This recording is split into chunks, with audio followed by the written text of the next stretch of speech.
अल्लाह ताला हिदायत दे हमारे उन बहन भाई को जो नमाज ही नहीं पढ़ रहे, यानी कितना बड़ा वो रिस्क ले रहे हैं, सुभान अल्लाह। और देखें, मैं अक्सर कैलकुलेशन से शेख बताता हूँ कि 1440 मिनट हैं दिन में, तो एक नमाज मतलब 15 मिनट लगा लें आप। अगर चले मस्जिद आप जा रहे हैं, वैसे तो 10 मिनट में भी पढ़ी जाती है, मैक्सिमम 15 लगा लें। 75 मिनट 1440 मिनट का कितना हिस्सा है, यानी कि 6-7%, दैट्स इट।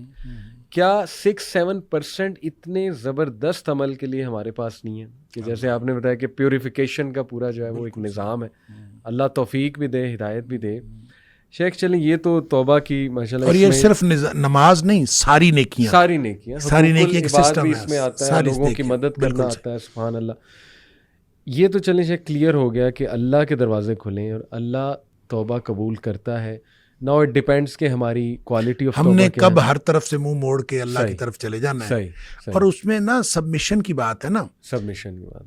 अस्लिमु लहू, सही, असलम युस्लिम, इस्लाम का माना होता है अपने आप को सबमिट कर दे, झुक जाओ अल्लाह के, झुक जाओ, मुतियो फर्माबरदार हो जाओ। सही, ये असल में कामिल सुपुर्दगी है, बिल्कुल ठीक, कंप्लीट सबमिशन है। सही, इसमें जब पार्शल सबमिशन होती है ना, सही, जुजवी सबमिशन, सही, सही, कि मैं आधा काम अपनी मर्जी से करूंगा, आधा अल्लाह की मर्जी से करूंगा, ये जुजवी सुपुर्दगी भी अल्लाह को पसंद नहीं है, और सीजनल सुपुर्दगी भी अल्लाह को पसंद नहीं है। सही, सीजनल